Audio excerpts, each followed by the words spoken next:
এ ব্যাপারে যদি আপনার প্রশ্নগুলি একটু তুলে ধরেন, এরপর আমরা পয়লা কথাটা আমি বলে রাখতে চাই, ধর্মটা মানুষের একটা প্রাণের ব্যাপার, একটা বিশ্বাসের ব্যাপার, আল্লাহর প্রতি ভক্তি শ্রদ্ধা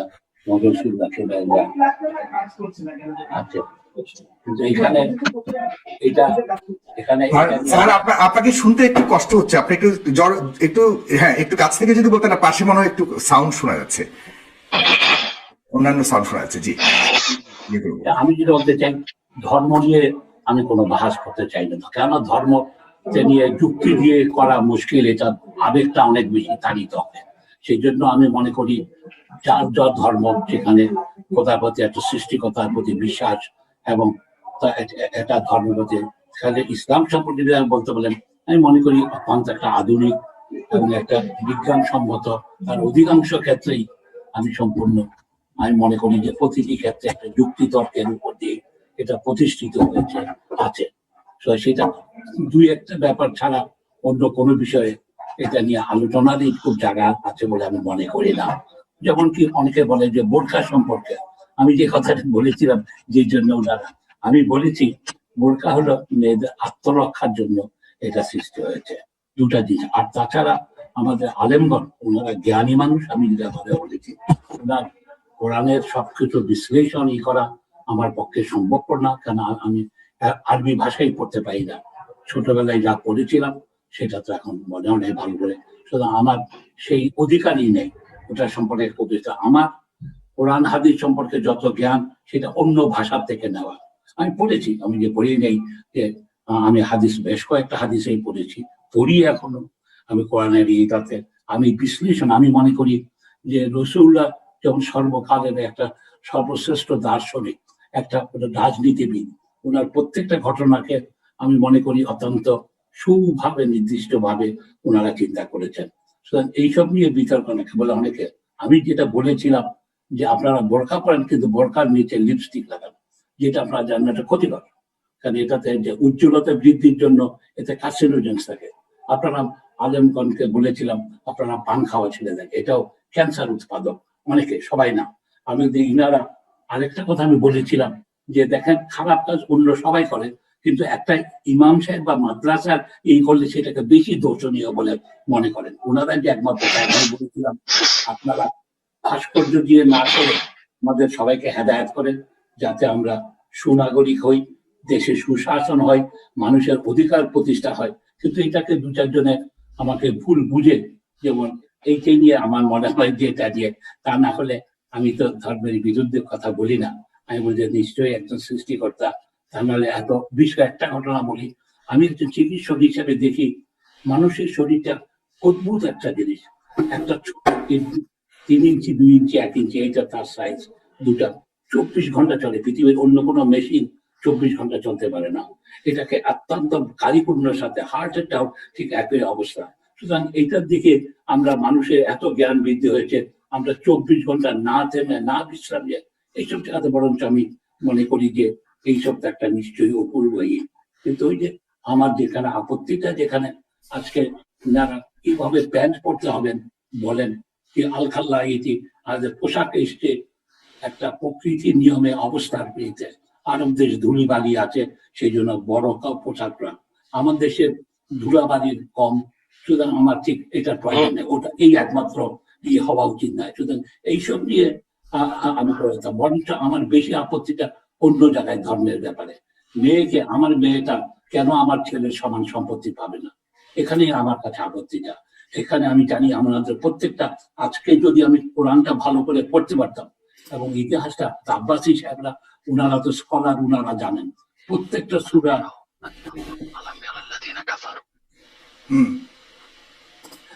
প্রত্যেকটা সূরা কখন কত তারিখ কি প্রেক্ষিতে খোদা অবতীর্ণ করেছেন, যেমন এইসবগুলি জানলে আমাদের জ্ঞান বৃদ্ধি হতো, আমরা হয়তো আরো ভালোভাবে ধর্মটাকে বুঝতে পারতাম। এটাই।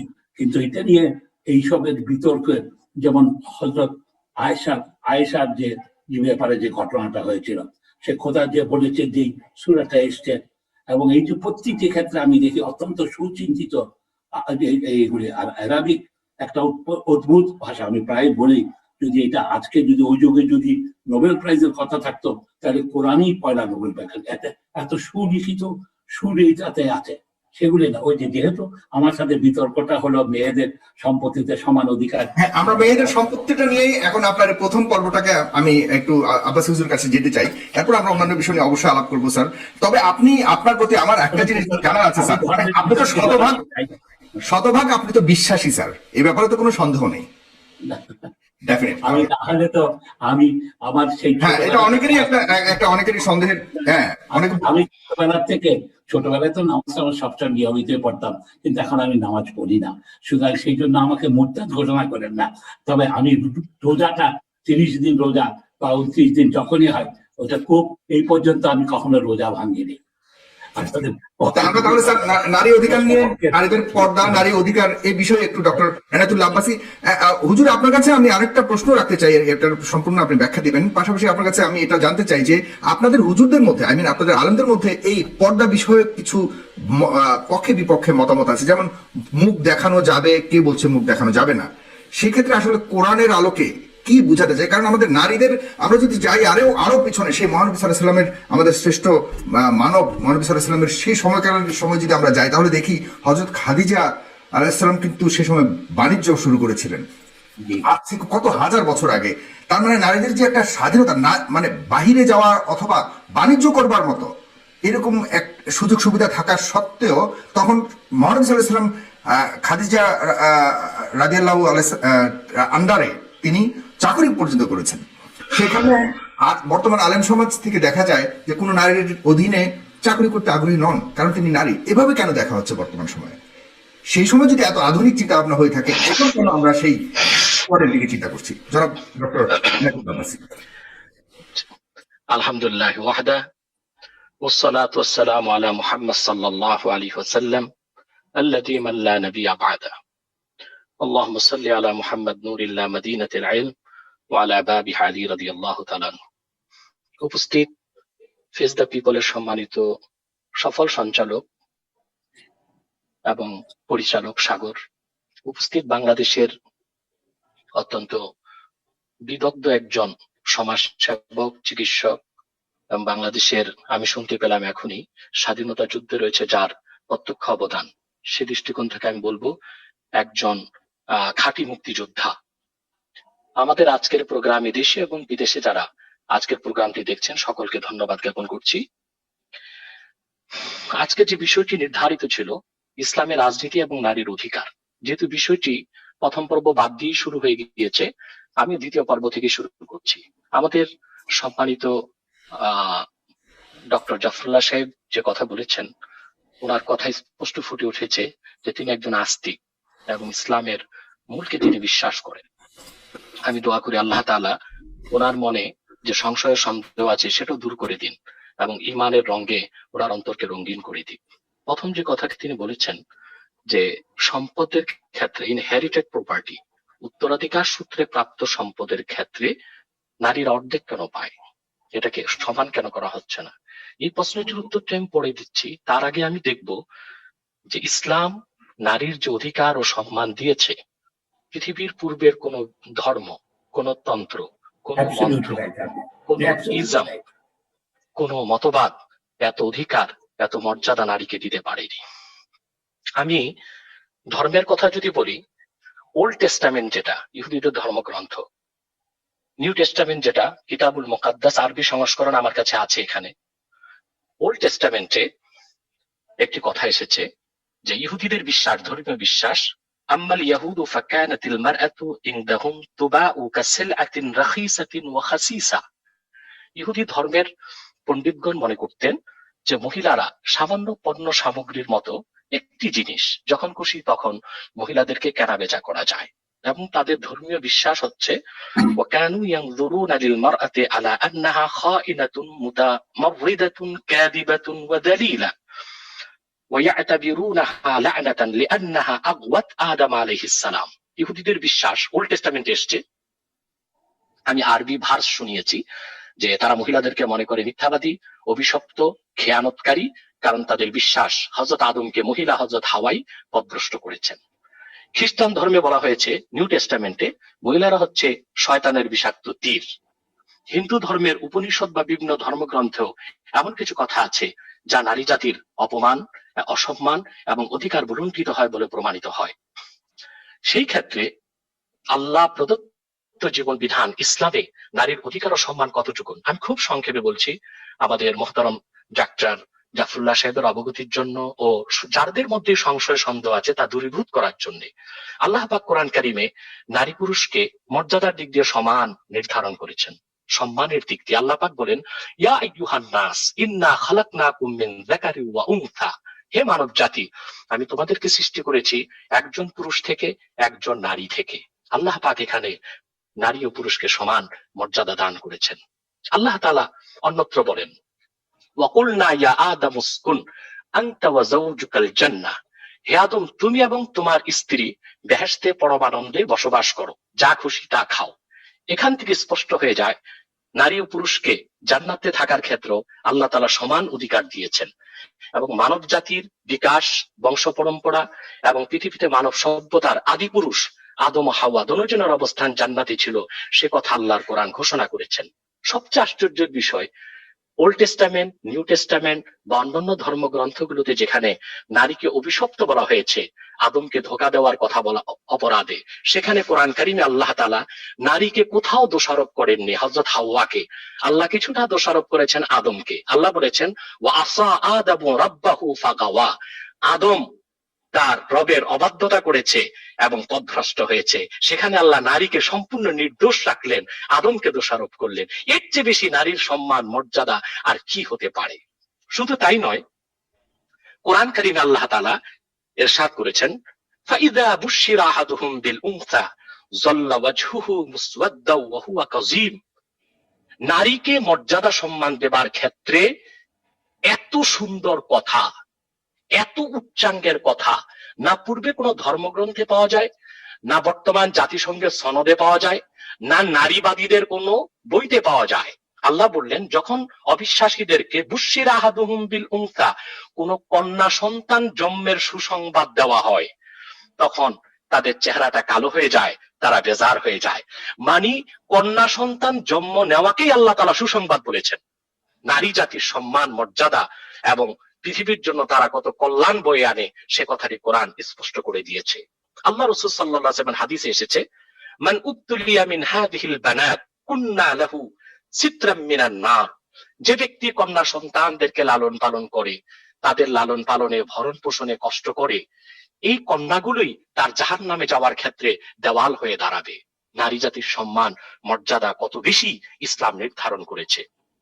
আল্লাহ রাসূল সাল্লাল্লাহু আলাইহি ওয়াসাল্লাম ইরশাদ করেছেন, সহিহ মুসলিমের হাদিস, মা আকরামান নিসা ইল্লা কারীম ওয়া মা আহানাহা ইল্লা নাঈম, নারী জাতিকে সম্মান করে সেই যে ব্যক্তি চরিত্রবান, পরম সহিষ্ণু, উন্নত চরিত্র ও মানসিকতা ধারণ করে, আর নারী জাতিকে অপমান করে সেই যে ব্যক্তি নিন্দিত, কমিনা ও দুশ্চরিত্র।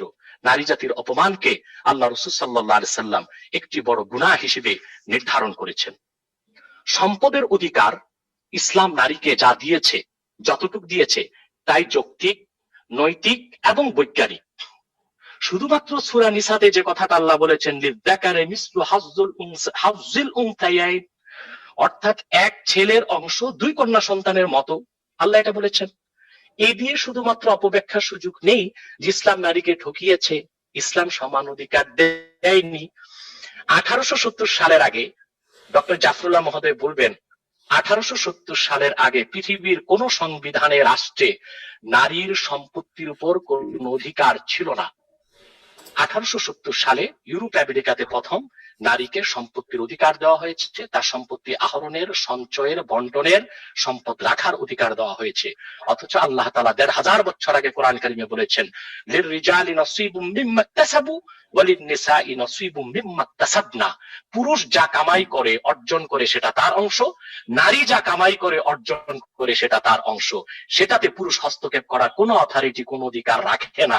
এই যে নারীকে সম্পদের অধিকার ইসলাম দিয়েছে 1500 বছর আগে, সেই অধিকারকে স্বীকার করেছে পাশ্চাত্যের বুদ্ধিজীবীরা 1870 সালে। অতএব ইসলাম সব দিক দিয়ে নারীর অধিকারকে সমুন্নত করেছে, নারীর মর্যাদাকে আকাশচুম্বী করেছে। শুধু তাই নয়, আল্লাহ রাসূল সাল্লাল্লাহু আলাইহি ওয়াসাল্লাম ইরশাদ করেছেন, ইবনে মাজার হাদিস, ইন্নাল জান্নাতা তাহতা আকদামিল উম্মাহাত, সন্তানের বেহেশত মায়ের পদতলে, মাদের পদতলে, মাদের পদতলে সন্তানের বেহেশতের কথা বলা হয়েছে। এই নারী জাতির মর্যাদা আল্লাহ রাসূল সাল্লাল্লাহু আলাইহি ওয়াসাল্লামের চেয়ে বেশি কেউ দিতে পারে নাই। শুধু তাই নয়, সহিহ বুখারীতে এসেছে, এক সাহাবী রাসূল করিম সাল্লাল্লাহু আলাইহি ওয়াসাল্লামকে জিজ্ঞেস করলেন, ইয়া রাসূলুল্লাহ সাল্লাল্লাহু আলাইহি ওয়াসাল্লাম, আমার শ্রদ্ধা সম্মান পাবার ক্ষেত্রে কে বেশি হকদার? আল্লাহ রাসূল সাল্লাল্লাহু আলাইহি ওয়াসাল্লাম বললেন, উম্মুকা, তোমার মা। দ্বিতীয়বার প্রশ্ন করেছেন কে? আল্লাহ রাসূল সাল্লাল্লাহু আলাইহি ওয়াসাল্লাম বলেছেন, তোমার মা। তৃতীয়বার প্রশ্ন করেছেন, তারপর কে? আল্লাহ রাসূল বলেছেন, তোমার মা। চতুর্থবার বলেছেন কে? আল্লাহ রাসূল বলেছেন, তোমার বাবা। কারণ এই হাদিস থেকে দেখা যায় যে সম্মান মর্যাদা অধিকারের ক্ষেত্রে নারীকে আল্লাহ দিয়েছেন ৭৫ ভাগ, পুরুষকে দিয়েছেন ২৫ ভাগ। এই ক্ষেত্রে অধিকার মর্যাদা সম্মান পাবার ক্ষেত্রে ইসলাম পুরুষের চেয়ে নারীর মর্যাদা অধিকারকে ৩ গুণ সমুন্নত করেছে। তাকে আমরা চিন্তা করেছি? শুধু কি তাই, এখন যে প্রশ্নটা আসে যে নারী পুরুষের সমান অধিকার, এটা অযৌক্তিক, অবৈজ্ঞানিক এবং অনৈতিক। আমরা নারী পুরুষের যতটুক যে প্রাপ্য ততটুক অধিকারকে স্বীকার করি।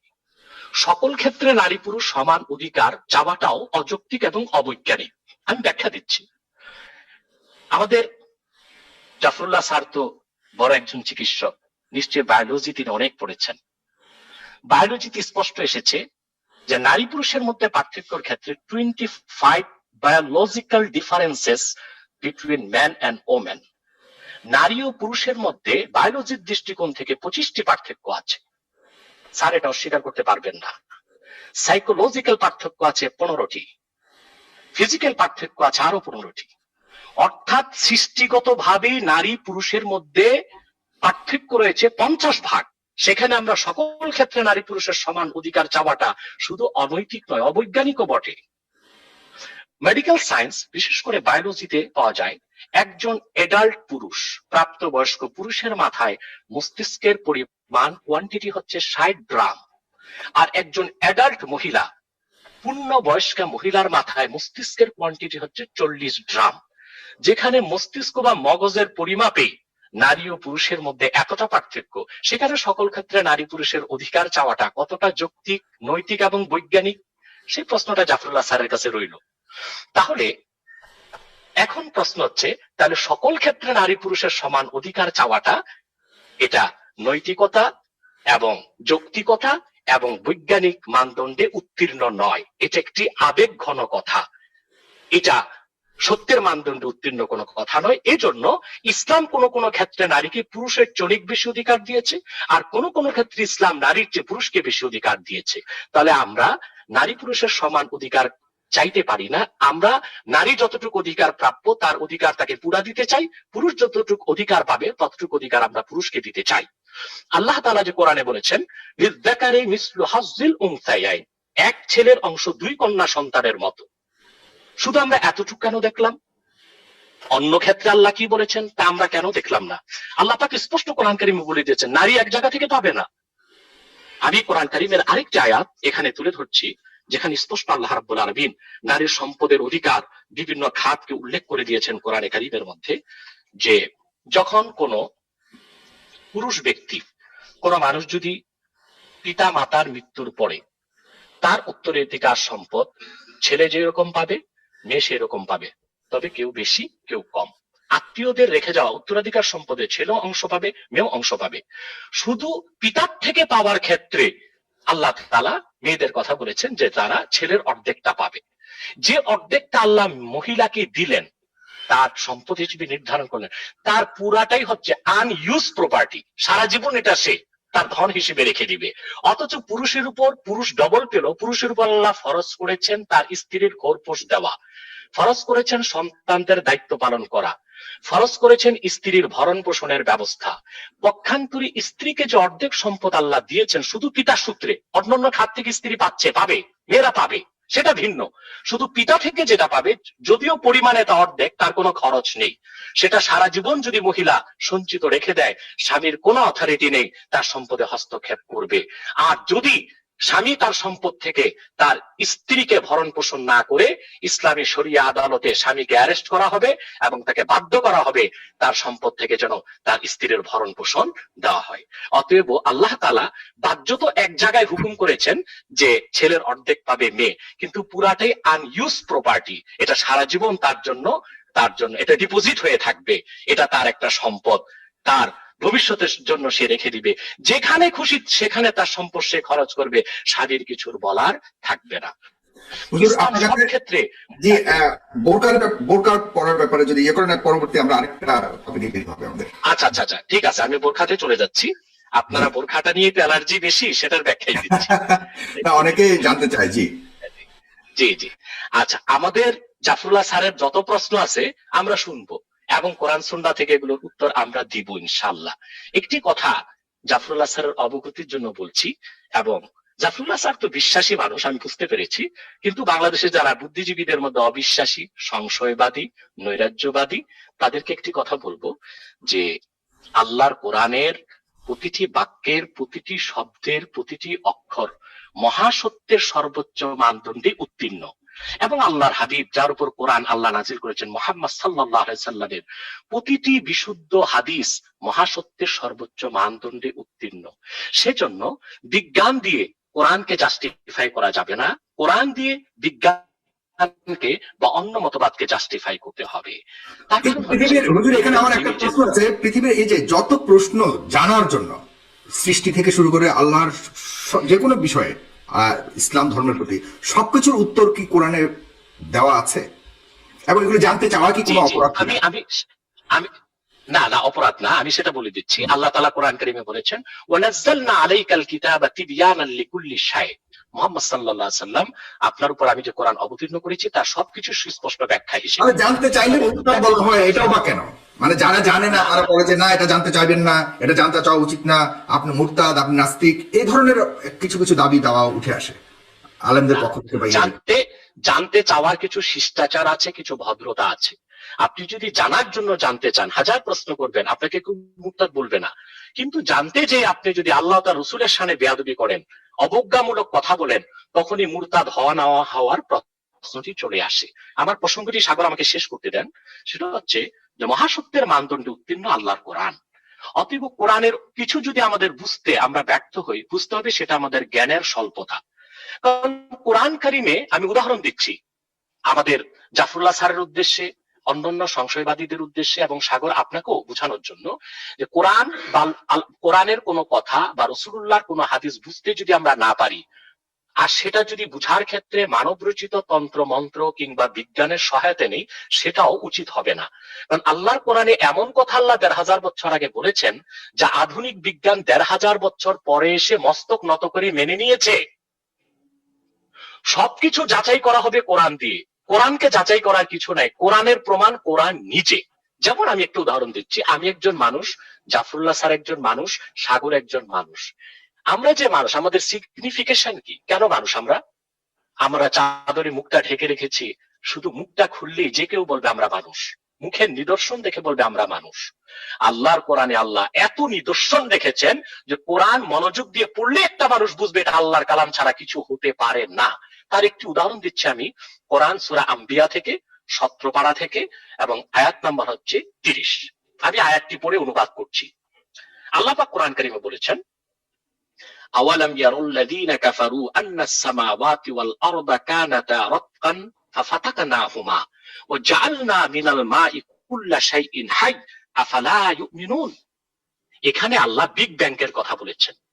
স্টিফেন হকিং সহ বিজ্ঞানীগণ 1970 সালের কিছু আগে সৃষ্টি তত্ত্বের ব্যাপারে ব্যাখ্যা করেছে যে এই গোটা ইউনিভার্স, গোটা বিশ্বটা একটা বিন্দু ছিল, একটা পিণ্ড ছিল।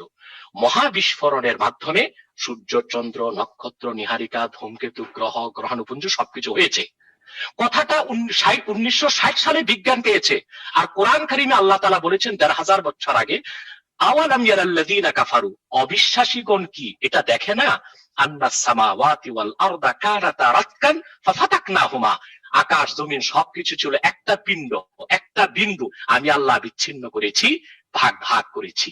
এখন বলুন, 1,500 বছর আগে, যখন কোনো মহাকাশ বিজ্ঞানাগার ছিল না, কোনো টেলিস্কোপ ছিল না, কার্বন টেস্টের কোনো ব্যবস্থা ছিল না, আমার নবী মুহাম্মদ সাল্লাল্লাহু আলাইহি সাল্লাম আরবের বাইরে জ্ঞান আহরণে কোথাও 1,500 বছর আগে রোমে বা আরবের অন্য কোন অঞ্চলে গেলেন না।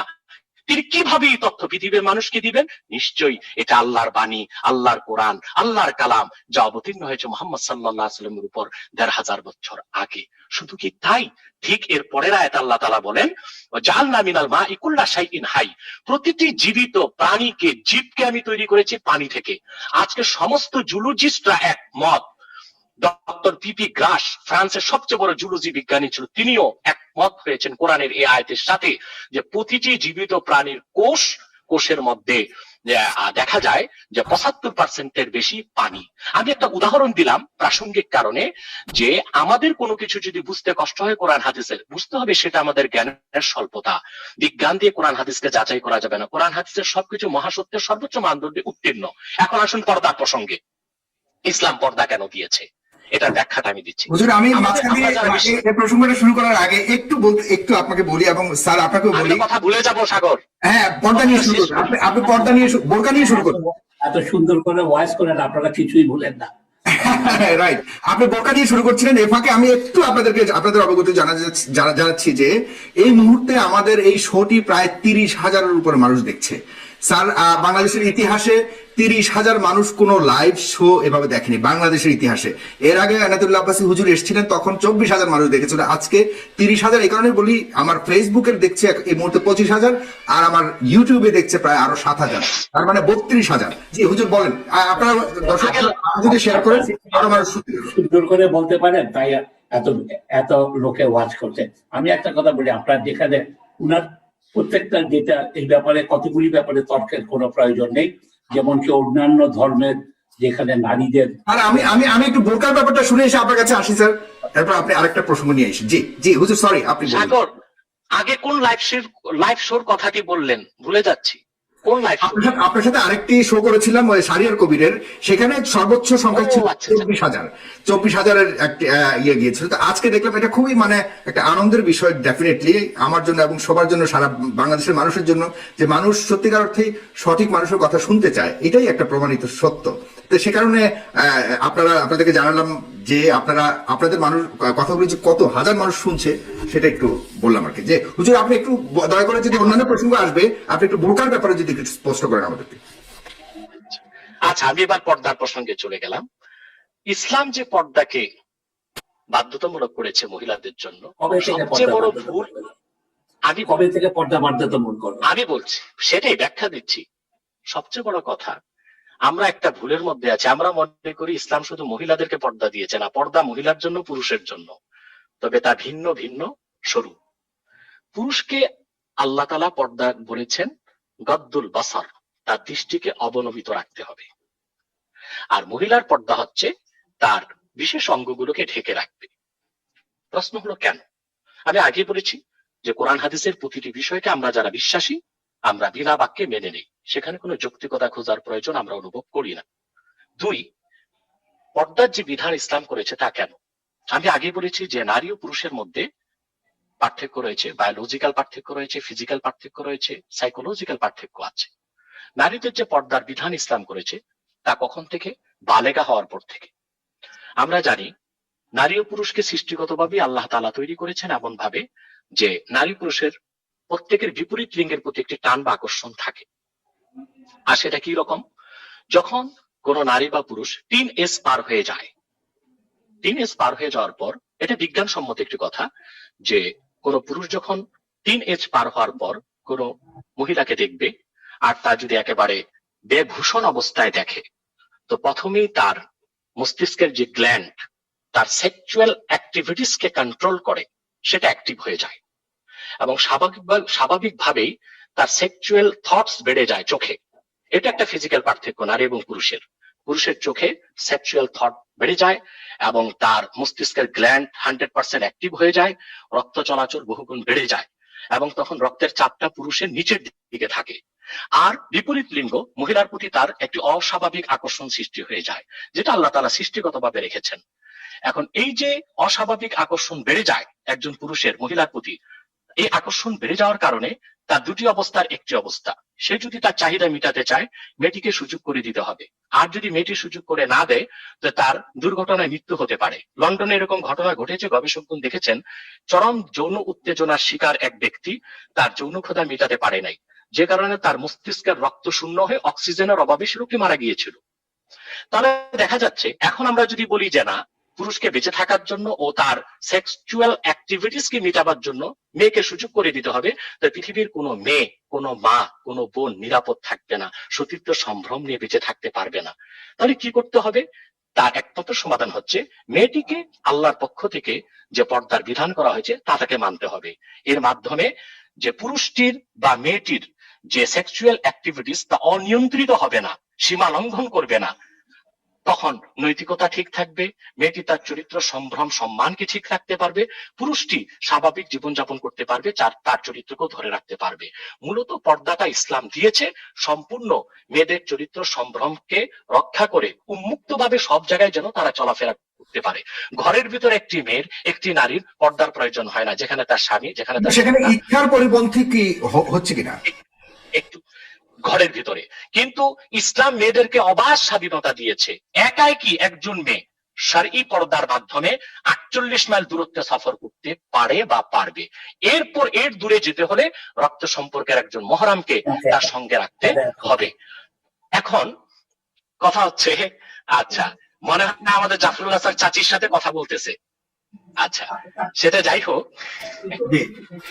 জি তা আমি যেটা বলতেছি, খুব আনন্দই পাচ্ছে আপনার কথা শুনে। আমি শেষ করছি একটু শেষ করি না।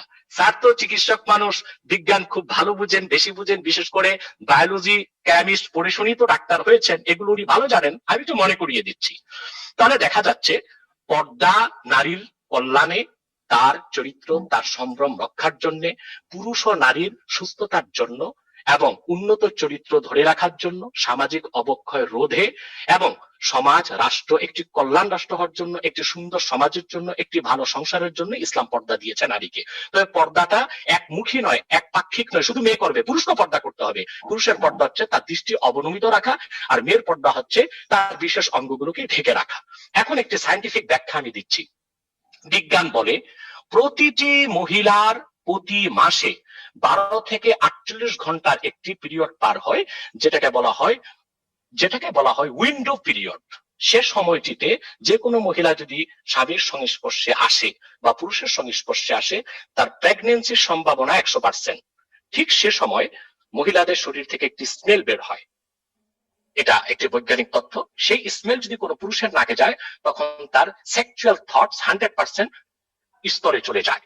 তো যদি কোনো মহিলা শরঈ সম্মতভাবে পোশাক পরিধান করে, যেটাকে আমরা বোরখা বলি বা হেজাব বলি, বোরখাই সেলাই করে পড়তে হবে এমন কথা ইসলাম বলে নাই, চাদর হতে পারে, একটি বড় চাদরও শরীরটা ঢেকে নেওয়া যায়, সেটাও আছে, একেবারে বোরখাই হতে হবে এমন কথা না। সেটা যদি হয় তাহলে তার স্মেলটা কোনো পুরুষ পাবে না, তখন দেখা যাবে পুরুষটির মধ্যে অনিয়ন্ত্রিত কোনো উত্তেজনা সৃষ্টি হবে না, যা পুরুষের জন্য ভালো, মহিলার জন্য ভালো। এভাবে আল্লাহ তাআলা মূলত মহিলাদেরকে যে পর্দা দিয়েছেন তা নৈতিকতার মানদণ্ডে, তা যৌক্তিকতার মানদণ্ডে এবং তা বিজ্ঞানের মানদণ্ডে 100% উত্তীর্ণ একটি বিধান। এবার আসুন বাস্তবতায়। পৃথিবীতে আমরা দেখতে পাচ্ছি, বাংলাদেশের গণমাধ্যমও দেখতে পাচ্ছি, গণধর্ষণ একটি মহামারীতে রূপ নিয়েছে। কিন্তু আজ পর্যন্ত কোন নিউজ মিডিয়া একটি প্রমাণ দিতে পারবে না যে বোরখা পরে এমন একটি মেয়ে ধর্ষিতা হয়েছে। কারা ধর্ষিতা হচ্ছে? যারা মোটেও পর্দা করে না, মোটেও হেজাব ব্যবহার করে না, তারাই পথে ঘাটে বিভিন্ন জায়গায় ধর্ষিতা হচ্ছে। তাহলে বাস্তবিক প্রায়োগিক ক্ষেত্রে আমরা দেখতে পাচ্ছি বর্তমান সামাজিক অবক্ষয় রোধে এবং মহিলাদের চরিত্র সম্ভ্রম রক্ষায়, মা বোনদের ইজ্জতকে সমুন্নত করার জন্য ইসলাম যে পর্দার বিধান করেছে সেটা আমাদের অনুসরণ করা উচিত, ব্যক্তি জীবনেও, সামাজিকভাবে, রাষ্ট্রীয়ভাবে আইন করে।